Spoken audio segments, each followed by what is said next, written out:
बिस्मिल्लाहिर्रहमानिर्रहीम। अस्सलाम वालेकुम डियर लर्नर्स, कैसे हैं आप लोग।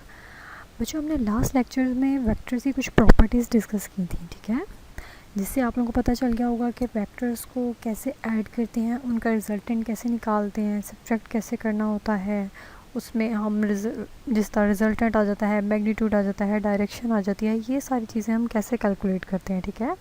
तो बच्चों, अब हमारा नेक्स्ट आर्टिकल आ जाता है vector addition by rectangular component. हमने देखना है कि वेक्टर्स को कैसे ऐड कर सकते हैं बाय यूजिंग रेक्टेंगुलर कंपोनेंट्स, ठीक है। तो उसके लिए बच्चे सारा ये जो क्वेश्चन है ये इस डायग्राम पे बेस करता है। अगर आप लोगों को डायग्राम अंडरस्टैंड होगी तो आप लोग इजीली इस टॉपिक को सॉल्व कर सकते हैं।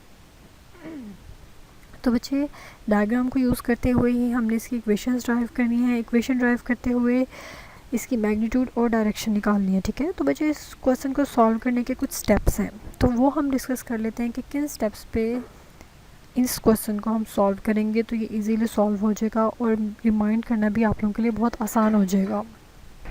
सो डियर लर्नर्स, ये मैंने कुछ पॉइंट्स लिखे हुए हैं जिन पे हमने अपने इस क्वेश्चन को सॉल्व करना है, vector addition by rectangular component, ठीक है। तो सबसे पहले आप लोग हेडिंग बनाएंगे कि रेक्टेंगुलर कंपोनेंट होते क्या हैं, ठीक है। और ये मैंने आप लोगों को प्रीवियस लेक्चर्स में बता दिया था कि रेक्टेंगुलर कंपोनेंट हमारे पास क्या होते हैं। ऐसे कंपोनेंट जो एक दूसरे के ऊपर 90 का एंगल बनाते हैं, ठीक है, वो हमारे पास होते हैं रेक्टेंगुलर कंपोनेंट। तो हेडिंग बना के आपने इसकी डेफिनेशन लिख देनी है। नेक्स्ट चीज़ आप लोगों ने बतानी है कि वेक्टर एडिशन क्या होती है और किस मेथड के थ्रू की जाती है, ठीक है। वेक्टर्स को सिंपली हमने ऐड करना होता है वेक्टर एडिशन में, और आपने ये हेडिंग बनाने के बाद थ्योरेटिकल लिखना है कि ऐड किया कैसे जाता है। वो आपको पता है कि हेड टू टेल रूल के थ्रू वेक्टर्स को ऐड किया जाता है, तो आपने यहाँ पे फिर सेकेंड पॉइंट में हेड टू टेल रूल भी बताना होगा। आप लोग की थर्ड हेडिंग आ जाएगी एक्सप्लेनेशन की, ठीक है। एक्सप्लेनेशन में आपने क्या करना है, आपने अपने फिगर का जो आपने स्ट्रक्चर लेना है उसको थ्योरी में बताना है, ठीक है। और बताएंगे कैसे, आप बताएंगे कि हम एक्स वाई कोऑर्डिनेट एक्सिस लेंगे, 2 डायमेंशनल एक्सिस लेंगे, देन हम क्या करेंगे, हम इस पर 2 वेक्टर्स ले लेंगे, ठीक है। वेक्टर्स की एडिशन करनी है, 2 चीज़ों को ऐड किया जा सकता है, एक चीज़ों को भी ऐड नहीं किया जा सकता, 2 या 2 से ज़्यादा चीज़ों की हमें ज़रूरत होगी। तो यहाँ पे हम अपनी सिंप्लिसिटी के लिए कंसीडर कर लेंगे 2 वेक्टर्स, ठीक है। 2 वेक्टर्स को हम ऐड करेंगे by head to tail rule. इतनी बस आपने एक्सप्लेनेशन बतानी है और नेक्स्ट 4 स्टेप आ जाएगा या 4 हेडिंग आप लोगों की आ जाएगी डायग्राम की, ठीक है, जिसमें आप लोगों ने इस सारी डायग्राम को ड्रॉ करना है।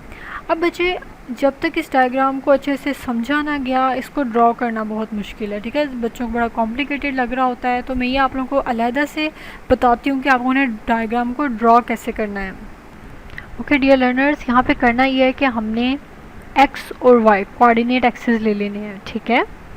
उन कोऑर्डिनेट एक्सिस को हमने यहाँ पे एक्स एक्सिस का नेम दे दिया, यहाँ पे वाई एक्सिस का नेम दे दिया, और ये ओ ओरिजिन को शो कर रहा है, ठीक है। और ये हमने प्रीवियस लेक्चर्स में पढ़ा भी था कि ओरिजिन क्या होता है, ऐसा पॉइंट जहाँ पे 2 एक्सिस आपस में इंटरसेक्ट कर रहे हो, ठीक है। ये जो मिड पॉइंट आ रहा है ये हम कहेंगे हमारे पास ओ है, और ये हमारे पास ओरिजिन आ रहा है, ठीक है। अब हमने क्या करना है, ये जो हमारे पास ओरिजिन है, इसी ओरिजिन से हमने 2 वेक्टर्स ले लेने हैं, 2 वेक्टर ड्रॉ कर लेने हैं। एक को हमने कह दिया रेड में वेक्टर ए, और ग्रीन में हमने कह दिया ये हमारे पास वेक्टर बी है, ठीक है।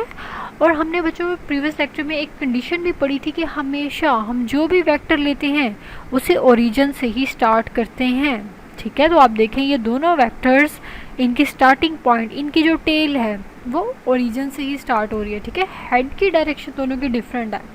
अब हमने क्या करना है जी, इन दोनों वेक्टर्स को ऐड करना है, और ऐड करने का रूल आप लोगों को पता है कि वेक्टर्स को हम through head to tail rule add करते हैं।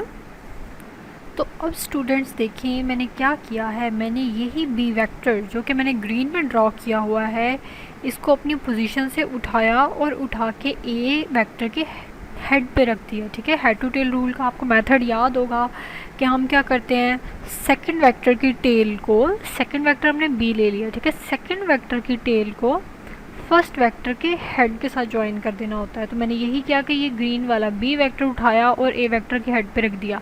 अब आप एक बात नोट करें, ये वाला जो बी वेक्टर आ रहा है और ये जो ग्रीन में बी वेक्टर, दोनों की डायरेक्शन बिल्कुल सेम जा रही है। आपने ये नहीं करना कि किसी भी डायरेक्शन में इधर उधर ड्रॉ कर दिया, नो, जो डायरेक्शन आपने पहले बी वेक्टर की बना दी एज इट वो ही डायरेक्शन आपने बनानी है। जस्ट करना क्या है, लोकेशन चेंज कर देनी है। लोकेशन कैसे चेंज की कि बी वेक्टर की टेल को ए वेक्टर के हेड पे प्लेस कर दिया।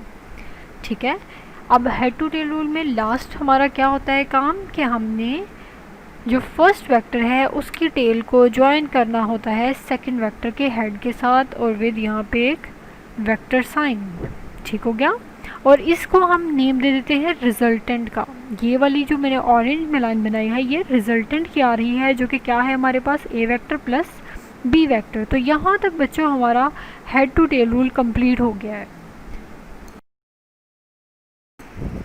ओके डियर लर्नर्स, अब हमने क्या किया, हमने यहाँ तक देख लिया था कि हमने हेड टू टेल रूल के थ्रू वेक्टर्स को ऐड कर लिया। अब जो दोनों वेक्टर हैं, vector A and vector B, उनके हेड से हमें प्रोजेक्शन ड्रॉ कर देनी है। कहाँ पे, ऑन एक्स एक्सिस। देखिए ये हमारे पास एक्स एक्सिस आ रहा है, हमने ए वेक्टर लिया, उसके हेड से प्रोजेक्शन ड्रॉ कर दी। ठीक है, इसी तरह हमने एक्स एक्सिस पे ही वाई जो बी वेक्टर है उसको देखा, बी वेक्टर के हेड से एक और प्रोजेक्शन ड्रॉ कर दी ऑन एक्स एक्सिस। ठीक है, तो बच्चों प्रोजेक्शन का आप लोगों को पता होगा, अगर नाम से अगर देखा जाए तो थोड़ा ये कंसीडर करें कि जैसा साया। ठीक है, हमने किसी भी चीज़ का साया ड्रॉ करना है। आप ऐसे भी इसको कंसीडर कर सकते हैं कि सपोज़ यहाँ पे हमने कोई बल्ब, कोई लाइट चलाई हुई है। ठीक है, तो क्या होगा, उसका शेडो हमेशा नीचे फ्लोर की तरफ को बन रहा होगा। अब ये एक ए वेक्टर है, कंसीडर कर लें ये एक वॉल है, टिल्टेड वॉल। तो अगर इस तरह ऊपर एक लाइट बल्ब चल रहा होगा तो क्या होगा, शेडो उसका यूँ ज़मीन पे अलॉन्ग एक्स एक्सिस बन रहा होगा। इसी तरह अगर एक टिल्टेड वॉल यहाँ पे जा रही है तो उसका शेडो भी डाउनवर्ड फ्लोर पे ही पड़ा होगा। तो ऐसे ही हम प्रोजेक्शन को ड्रॉ कर लेते हैं। अब बच्चों हमने अलॉन्ग एक्स एक्सिस तो प्रोजेक्शन देख ली थी, अब अलॉन्ग वाई एक्सिस भी तो कोई प्रोजेक्शन होनी चाहिए। तो हम क्या करेंगे, हमने अगेन जो फर्स्ट वेक्टर है उसका हेड लेना है, हेड के साथ along Y axis projection draw कर देनी है। आप देखें यहाँ पे पहले हमने क्या किया था, एक्स एक्सिस पे एक्सिस के साथ मैच किया था अपने प्रोजेक्शन को। अब हमने क्या करना है, जो पहली फर्स्ट वेक्टर है उसके हेड को सेकंड वेक्टर के प्रोजेक्शन के साथ ज्वाइन कर देना है। ठीक है, यहाँ पे हमने एक प्रोजेक्शन ड्रॉ कर लिया। हमने फर्स्ट पॉइंट को कह देना है ये हमारे पास पॉइंट एम है, सेकंड पॉइंट को एस कह दें, इस पॉइंट को पी कह दें, या अगर आप कोई भी और नेम देना चाहते हैं एक्स वाई जी दे लें, कोई इशू नहीं है। ठीक है, इट डजेंट मैटर, आप कोई भी इसको नेम दे सकते हैं। तो बच्चे इसके बाद हम क्या करते हैं, जो हमारे पास बाकी आप देखें ये एक स्क्वायर टाइप शेप बन गई है, हमने इनको डिफरेंट नेमिंग कर देनी है। हमने यहाँ ए वेक्टर से जो एक्स एक्सिस के अलॉन्ग लाइन आ रही है इसको भी नेमिंग कर देनी है, इसी तरह इसको भी हमने नेमिंग कर देनी है। तो बच्चों अब हमारा नेक्स्ट स्टेप क्या होगा, हमने नेमिंग करनी है। वो हम कैसे करेंगे, आप देखिए ये हमारे पास आ रहा है ए वेक्टर। ठीक है, अब इसके जो ये वाला प्रोजेक्शन है ये बिल्कुल पैरेलल है to the Y axis. Y axis जिस डायरेक्शन में है सेम ये प्रोजेक्शन भी उसी डायरेक्शन में है। तो हम इस वाली साइड को कह देंगे कि ये हमारे पास ए वेक्टर की वाई एक्सिस वाली साइड है या वाई कंपोनेंट वाली साइड है। इसको हम कंप्लीट नेम दे देंगे ए वाई का।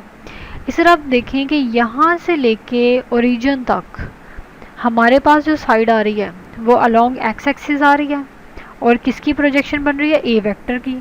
तो हम इसे ए एक्स कह देंगे। एक्स क्या शो करेगा, ये एक्स कंपोनेंट को डिफाइन करेगा। ठीक है बच्चों, अब बच्चे नेक्स्ट चीज़ देखें, यही काम हमने करना है बी वेक्टर के लिए। अब देखिए बी वेक्टर की जो ये मिड वाली लाइन है ये बिल्कुल पैरेलल है टू द एक्स एक्सिस। जिस डायरेक्शन में एक्स एक्सिस है उसी डायरेक्शन में ये बी एक्स आ रहा है। तो ये हमारे पास बी वाला वेक्टर आ रहा था, इसलिए हमने लॉन्ग एक्स एक्सिस आ गया तो साथ एक्स लिख दिया, बी एक्स। ये क्या शो करेगा, बी वेक्टर का एक्स कंपोनेंट को। ठीक है, अब बच्चे देखें ये वाली लाइन जो एम से एस तक जा रही है हमारे पास, ठीक है, ये रही एम से लेके एस तक ये वाली लाइन, और यहाँ से लेके प्रोजेक्शन की ये वाली साइड, दोनों एक दूसरे के बिल्कुल पैरेलल आ रहे हैं। जो बच्चे पैरेलल साइड होती हैं उनको हमेशा हम सेम नेमिंग करते हैं। ठीक है, तो अगर इसको हमने बी एक्स कह दिया तो ये भी बी एक्स ही होगा। इसी तरह अब ये साइड देखें ए वाई वाली, ये ए वाई वाली साइड है और ये वाली साइड बिल्कुल एक दूसरे के पैरेलल आ रहे हैं और बिल्कुल इक्वल हैं, तो दोनों को ही हमने ए वाई का नेम दे देना है। तो स्टूडेंट्स अब हमने यहाँ पे क्या काम किया, हमने ये जो साइड आ रही है वाई एक्सिस के अलॉन्ग, उसको हमने कंप्लीट नाम दे दिया आर वाई का। अब ये आर वाई क्या शो करेगा, रिजल्टेंट अलॉन्ग वाई एक्सिस। तो रिजल्टेंट हमने किस किस चीज़ का किया, ये जो प्रोजेक्शन आ रही है मेनली इसका, ठीक है। इसी तरह आप लोग देखें एक्स एक्सिस की साइड में मैंने लिखा हुआ है आर एक्स। ये अब आर एक्स किस चीज़ को शो करेगा, ये रिजल्टेंट शो करेगा अलॉन्ग एक्स एक्सिस। रिजल्टेंट किस किस चीज़ का देखें, ए एक्स का और बी एक्स का। यहाँ पे होगा ए वाई का और यहाँ पे हमारे पास आ जाएगा बी वाई का रिजल्टेंट, ठीक है। तो बच्चे यहाँ तक आप लोग की डायग्राम कंप्लीट हो गई है। अब इसी डायग्राम को सामने रखते हुए हमने इसका मैथमेटिकल स्टेप सॉल्व करने हैं जी। तो स्टूडेंट्स अब आप देखिए ये एज ए डायग्राम हमने स्टडी कर ली कि हमने कैसे ड्रॉ करनी है। अब इस डायग्राम को देखते हुए हमने अपने नेक्स्ट हेडिंग देनी है कि मैथमेटिकल डेरिवेशन क्या है, ठीक है। डायग्राम हमने देख लिया, लास्ट अब हमारे पास आ जाता है मैथमेटिकल डेरिवेशन। अब इस डेरिवेशन में हमने क्या करना है, सबसे पहले आर एक्स और आर वाई पॉइंट निकालने हैं। तो अपने डायग्राम पे जाएं, देखें आर एक्स ये लिखा हुआ है, आर वाई पॉइंट ये है। इन दोनों को अब हमने सबसे पहले निकालना है। अगर आप बच्चे डायग्राम में देखें आर एक्स, मैंने बताया ये आर एक्स हमारे पास क्या था, रिजल्टेंट अलॉन्ग एक्स एक्सिस। तो ये रिजल्टेंट हमारे पास किन किन कंपोनेंट्स के थ्रू आ रहा है, ये हमारे पास ए एक्स और ए वाई के बी एक्स, ए एक्स और बी एक्स के अलॉन्ग आ रहे हैं। देखें यहाँ ओरिजिन से लेके इस पॉइंट तक हमारे पास आ गया ए एक्स, और इस पॉइंट से लेके नेक्स्ट पॉइंट तक जहाँ तक आपका प्रोजेक्शन कंप्लीट हो रहा है वो है बी एक्स। तो ए एक्स और बी एक्स को अगर हम ऐड करें तो टोटल रिजल्टेंट आ जाता है अलॉन्ग एक्स एक्सिस। तो हमने वही लिखा कि आर एक्स किसके इक्वल है, ए एक्स प्लस बी एक्स के, ठीक है। और साथ ही आई क्यों आया, हमने पढ़ा था कि आई हमारे पास वेक्टर, यूनिट वेक्टर के डायरेक्शन को डिफाइन करता है।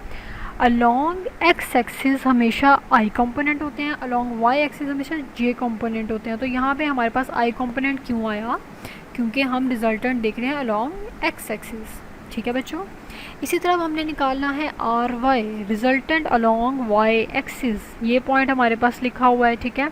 अब ये देखिए किन दो चीज़ों का रिजल्टेंट है, इस पॉइंट से हमने स्टार्ट करना है और ऊपर की तरफ को जाना है। तो यहाँ से यहाँ तक हमारे पास ए वाई आ गया, एस पॉइंट से आगे पी पॉइंट तक यहाँ तक जाएं तो हमारे पास बी वाई आ गया। तो A Y plus B Y करें तो हमारे पास total resultant along Y axis बन जाता है। तो हमने वही लिख दिया कि A Y plus B Y, साथ हमने जे यूनिट वेक्टर लिख दिया क्योंकि हम अलॉन्ग वाई एक्सिस देख रहे हैं।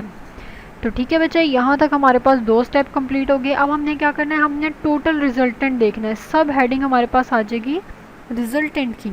वो क्या करेंगे, आपने आर एक्स को और आर वाई को जो इनकी वैल्यूज़ आई हैं इनको आपस में ऐड कर देना है। तो हम इसको टोटल एक कॉमन नेम आर का दे सकते हैं। आर किसके इक्वल होगा, R X plus R Y के। फिर बच्चे क्या करें, ऊपर से इक्वेशन से वैल्यूज़ पुट कर दें। आर एक्स की वैल्यू क्या है, ए एक्स आई प्लस बी एक्स आई, वो वैल्यू पुट की, ये फॉर्मूला का प्लस आ गया। और फिर आर वाई की वैल्यू हमने पुट कर देनी है ए वाई जे प्लस बी वाई जे, ठीक है बच्चों। अब क्या करें, देखिए यहाँ पे आई और आई कॉमन है, यहाँ पे जे और जे कॉमन है, इनको हम ब्रैकेट से बाहर लिख लेते हैं। ये हमारे पास रिजल्टेंट का सब हेडिंग कह लें, सब हेडिंग रिजल्टेंट की जो हमने लिखी थी उसका प्रोसीजर कंप्लीट हो गया। नेक्स्ट हेडिंग हमारे पास आ जानी है मैग्नीट्यूड की, ठीक है। ये सारा काम हम कर रहे हैं अंडर मैथमेटिकल डेरिवेशन, तो आप इनको सब हेडिंग बना के लिख सकते हैं मैग्नीट्यूड, ठीक है। अब मैग्नीट्यूड कैसे निकालते हैं, मैग्नीट्यूड निकालना हमने प्रीवियस लेक्चर्स में देख लिया था कि हम और कोई भी वेक्टर जिसका मैग्नीट्यूड निकालना हो उसको ऐसे स्ट्रेट लाइंस के दरमियान लिखते हैं जिसे हम मोड कहते हैं, ठीक है। तो ये हमें शो करता है मैग्नीट्यूड। मैग्नीट्यूड किसके इक्वल होता है कि फर्स्ट वेक्टर का स्क्वायर प्लस सेकंड वेक्टर का स्क्वायर और होल का स्क्वायर रूट। ये हमने फार्मूला लिखा, फार्मूला में अब हमने ऊपर से वैल्यूज़ पुट कर देनी है। तो आप देखें आर एक्स हमारे पास ये है, या आप इसको ये भी लिख सकते हैं कि A X plus B X bracket के बाहर आई कंपोनेंट आ रहा है। लेकिन जब हम मैग्नीट्यूड लिखते हैं तो हम एक कंपोनेंट्स नहीं लिखते, आई जे के कुछ भी कंपोनेंट हो गए वो नहीं लिखे जाते जब हम स्क्वायर रूट लगा के मैग्नीट्यूड लिखते हैं। तो क्या होगा, A X plus B X whole का स्क्वायर, ये स्क्वायर क्यों आया, फॉर्मूला की वजह से, प्लस फिर आर वाई की वैल्यू और इसका होल का स्क्वायर, ठीक है बच्चों। यहाँ तक अब हमारे पास मैग्नीट्यूड कंप्लीट हो गया है। ओके डियर लर्नर्स, उसके बाद हमारे पास मैग्नीट्यूड के बाद नेक्स्ट सब हेडिंग आ जाएगी कोप्लेनर वेक्टर्स की। तो बच्चे कोप्लेनर वेक्टर्स की आपको पहले डेफिनेशन बतानी होगी, कोप्लेनर वेक्टर्स होते क्या हैं, ठीक है। अब वहाँ पर से अगर नेम से देखें, को एंड प्लेनर, प्लेनर तो हमारे पास एक प्लेन को शो करेगा। को का क्या मतलब है, को का मतलब होता है सेम, ठीक है। Vectors which are lie in same plane, ऐसे वेक्टर्स जो कि सेम प्लेन में लाई करेंगे उन्हें हम कोप्लेनर वेक्टर्स कहते हैं। आप ऐसे देखेंगे लास्ट जो हमने डायग्राम बनाई थी हमने उसमें सिर्फ 2 वेक्टर्स लिए थे। अब मैंने कहा था कि वेक्टर्स को ऐड करना है तो वो 2 भी हो सकते हैं, 3 भी हो सकते हैं, सो मैनी, जितने भी ले लें वेक्टर्स हो सकते हैं, ठीक है। तो लेकिन यहाँ पे हम सिर्फ 2 वेक्टर्स को लेके चले थे। तो ऐसा भी तो हो सकता है कि वो 2 से ज़्यादा वेक्टर होते, तो हम क्या कहते हैं उन्हें कि वो बहुत सारे वेक्टर हैं जो कि एक ही प्लेन में लाई कर रहे हैं, तो वो कोप्लेनर वेक्टर हैं। अब सपोज अगर हमने कोप्लेनर वेक्टर लिए होते तो लास्ट जो मैग्नीट्यूड का फॉर्मूला आया है वो कैसे होता, सेम मैग्नीट्यूड आ गया, रिजल्टेंट का इक्वल होता A X plus B X plus C. अब क्या आया, एक और वेक्टर, उसके बाद डी ई एक्स, कोई भी और वेक्टर आ जाता है, सो ऑन, बहुत सारे वेक्टर हैं, हमें नहीं पता कितने हैं, तो हम इन्हें सो ऑन कर देंगे और होल का स्क्वायर फार्मूला का प्लस, इसी तरह फिर वाई कंपोनेंट लिखते होते हैं, तो ए वाई बी वाई तक तो हमने पहले देखा था। अब ये सी वाई एक और कंपोनेंट आ गया, आप डी वाई भी आगे लिख सकते हैं, एंड सो ऑन, और होल का स्क्वायर, ये हमारे पास शो करेगा कोप्लेनर वेक्टर को, ठीक है बच्चों। अब इसके बाद लास्ट हमारी सब हेडिंग आ जाएगी डायरेक्शन की। हमने बताना है कि हमारे पास जो वेक्टर आया, हमने रिजल्टेंट निकाला, उस रिजल्टेंट की डायरेक्शन क्या है, ठीक है। तो बच्चों डायरेक्शन का हमारे पास फॉर्मूला होता है tan theta equal to R Y divided by R X, और ये फॉर्मूला हमने लास्ट आर्टिकल में देखा था जब हमने वेक्टर की कुछ प्रॉपर्टीज़ डिस्कस की थी, उसके कुछ बेसिक कॉन्सेप्ट्स डिस्कस किए थे, ठीक है। तो बच्चे इस फॉर्मूला को यूज़ करना है, हमने डायरेक्शन निकालनी है। अब tan तो सिर्फ एक हमारे पास फंक्शन आ रहा है, मेनली थीटा डायरेक्शन को शो करेगा, तो थीटा को इक्वेशन के लेफ्ट साइड पे रहने दें, tan को इक्वेशन की राइट साइड पे ले जाएं, तो tan हो जाएगा tan inverse R Y over R X, ठीक है। तो ये बच्चों हमारे पास फॉर्मूला आ गया डायरेक्शन निकालने का। अगर यही डायरेक्शन हमारे पास होती है in the case of coplanar vectors, तो फॉर्मूला कैसे होता है, theta equal to tan inverse A Y plus B Y plus C Y, so on चलता जाता, इसी तरह A X plus B X plus C X plus D X, so on चलता जाना था, ठीक है। तो ये हमारे पास हो जाना था angle in the case of coplanar vector. बच्चे इसके बाद यहाँ तक तो आप लोगों का क्वेश्चन कंप्लीट हो गया। आप लोगों को एग्जाम्स में अगर ये क्वेश्चन आए कि vector addition by rectangular component बताएं, तो आपने बस इसको डायरेक्शन तक सॉल्व करना है। लेकिन उसके बाद आप देखिए आपकी बुक में एक और हेडिंग आ रही होगी कि आप लोगों को ऐसे करके डायग्राम नज़र आ रही होगी, उसमें उन्होंने 4 पॉइंट्स लिखे हुए हैं। तो वो मेनली क्या है, वो एक सेपरेट शॉर्ट क्वेश्चन आ जाता है कि डिटरमाइन करें, डिटर्मिनेशन ऑफ क्वाड्रेंट क्या होता है, उसके रिलेटेड मोस्टली एमसीक्यू आ जाते होते हैं, या कभी कभार कोई ना कोई शॉर्ट क्वेश्चन भी आ जाता होता है, ठीक है। तो हम इसे आपकी बुक से ही रीड करके देखते हैं कि वो पॉइंट्स हमें बता क्या रहे हैं।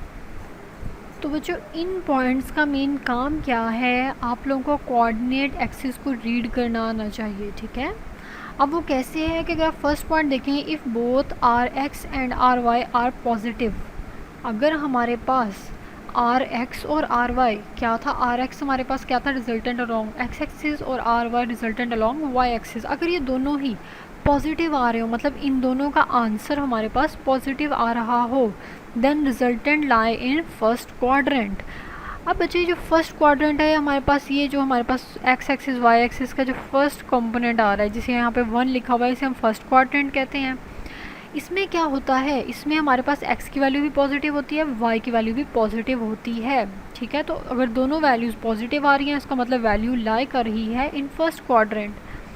इसी तरह सेकंड क्वाड्रेंट हमारे पास सेकंड हाफ आ जाएगा, ठीक है।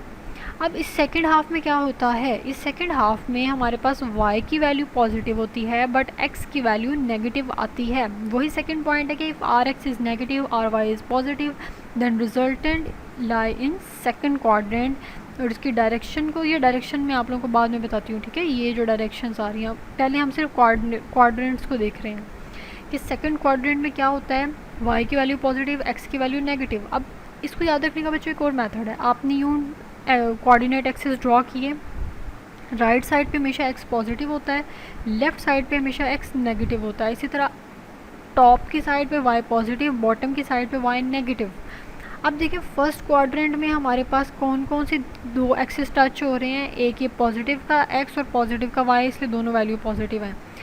सेकंड में हमारे पास क्या क्या हो रहा है कि वाई पॉजिटिव का हो रहा है, जबकि एक्स तो नेगेटिव साइड का आ गया, तो इसलिए एक्स को नेगेटिव, वाई को पॉजिटिव कर दिया। ये हमारे पास आ गया सेकंड क्वाड्रेंट।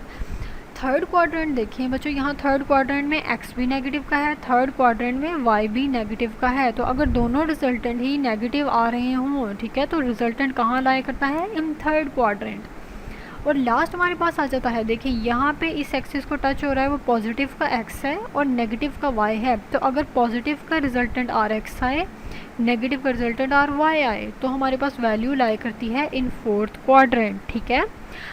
अब बच्चे लास्ट बात हम डिस्कस कर लेते हैं कि हमने डायरेक्शन कैसे फाइंड आउट करनी है।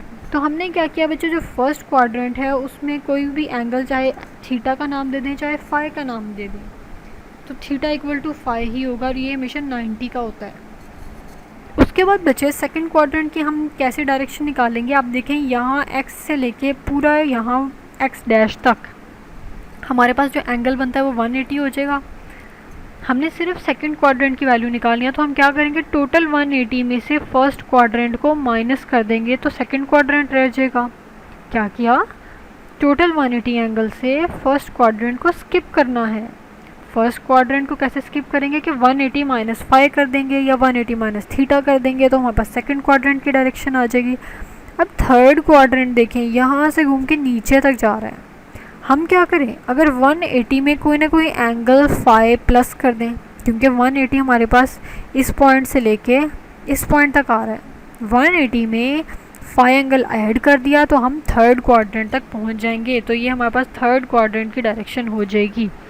और लास्ट अब रह गया है फोर्थ क्वाड्रेंट। उसके लिए क्या करें बच्चे, अगर आप देखें कंप्लीट एक सर्कल, आप यहाँ एक्स से वाई तक जाएँ, वाई से एक्स डैश तक जाएँ, एक्स डैश से वाई डैश तक जाएँ, वाई डैश से वापस एक्स तक आना चाहें, तो टोटल एंगल 360 का बन जाएगा, ठीक है। तो हम क्या करें, अगर 360 में से कोई ना कोई एंगल 5 माइनस कर दें तो फोर्थ क्वाड्रेंट में रह जाएंगे कि टोटल 360 में से 5 माइनस किया तो फोर्थ क्वाड्रेंट।